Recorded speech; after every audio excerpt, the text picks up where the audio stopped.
Atlantis. 10 undeniable historical facts that shatter the myths.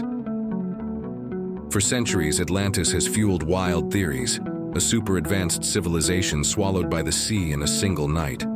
But before we chase sunken palaces or alien tech, let's ground ourselves in what we actually know. These 10 rock-solid facts come straight from the only ancient source that ever mentioned Atlantis as a state: Plato's dialogues, Timaeus and Critias. No speculation, just evidence. Join us to separate myth from manipulation. Subscribe and hit the bell to never miss a truth bomb. Fact 1. Atlantis appears exactly once in all of ancient literature, in Plato's Timaeus and Critias. That's it. No earlier myths, no inscriptions, no Egyptian records. But here's the twist. The Greeks already believed in a mysterious land west of Gibraltar long before Plato. They called it Atlantis, after the ocean, or Macaronesia, the islands of the blessed. To them, it was a paradise of endless fertility and perfect climate. Plato didn't invent the place. He just gave it a dramatic backstory. Fact 2.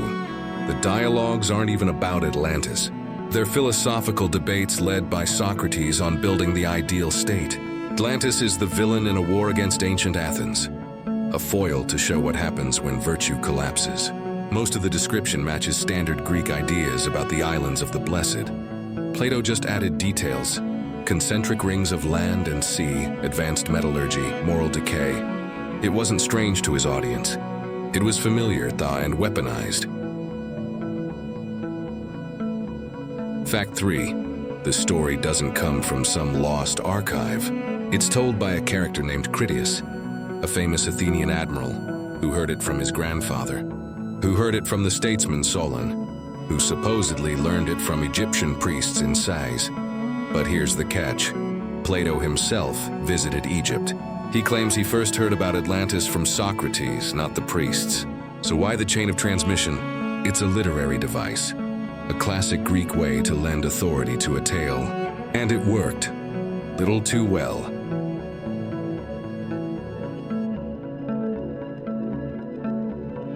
Fact 4. There's zero hint that this was secret knowledge. The Egyptian priests don't whisper it. Solon doesn't swear secrecy. Critias doesn't hide it. If anything, the Greeks already assumed a Western paradise existed.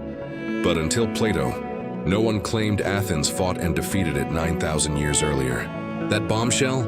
It stayed weirdly contained. Only a tiny circle. Solon, Critias, Socrates, Plato supposedly knew. Convenient, right?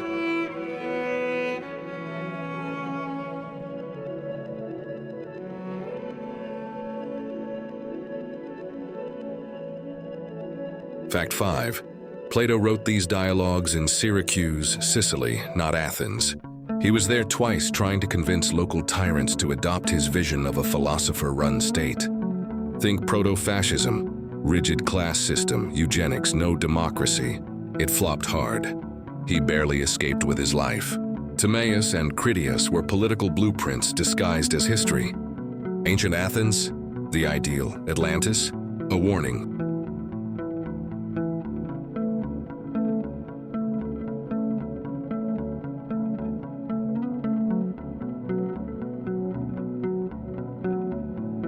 Fact 6. Back in Athens, the dialogues bombed. Why? Because everyone got the joke. Ancient Athens was a stand-in for Plato's perfect state. But Atlantis? That was clearly contemporary Athens. Corrupt, democratic, fresh off losing the Peloponnesian War to Sparta and Syracuse. Plato was writing for a Sicilian audience that had just crushed Athens. The subtext? Your enemies are the real Atlantis, and they're doomed. Modern readers miss the burn. Ancient ones felt it.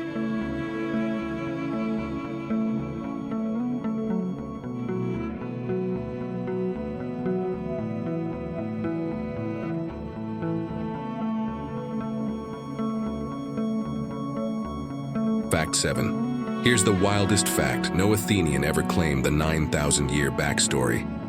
Not during Plato's life. Not for generations after.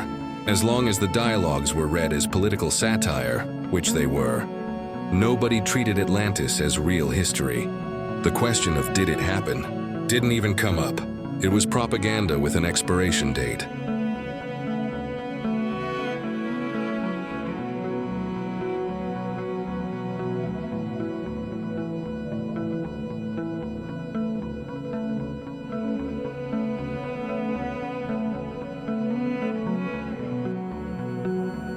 Fact 8.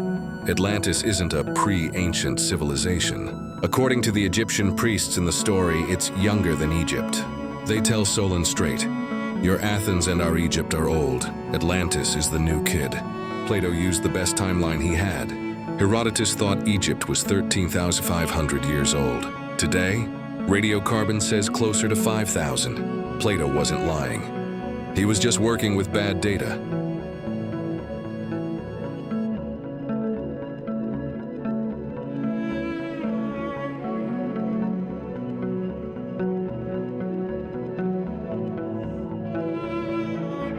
Fact 9. Plato's star pupil, Aristotle, called the whole thing fiction. And once the Peloponnesian War drama faded, people started checking. Result: Egyptian priests had no record of telling Solon anything. Carthaginians, who sailed west and controlled the western Mediterranean, knew nothing about Atlantean colonies. Plato said Atlantis ruled Europe to Italy and Africa to Egypt. Reality, zero evidence. The geography was wishful thinking.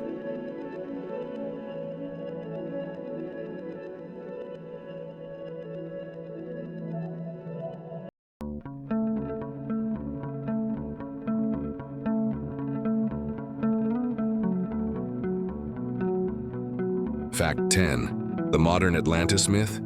It's medieval fan fiction. Renaissance scholars, hungry for antiquity, took Plato literally. They ignored the satire, filled in gaps, and turned allegory into archaeology.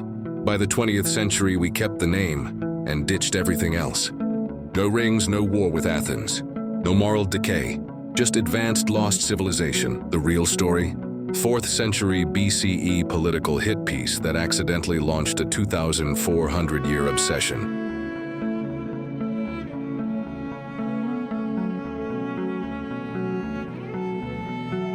Thanks for joining us to debunk one of history's greatest cons.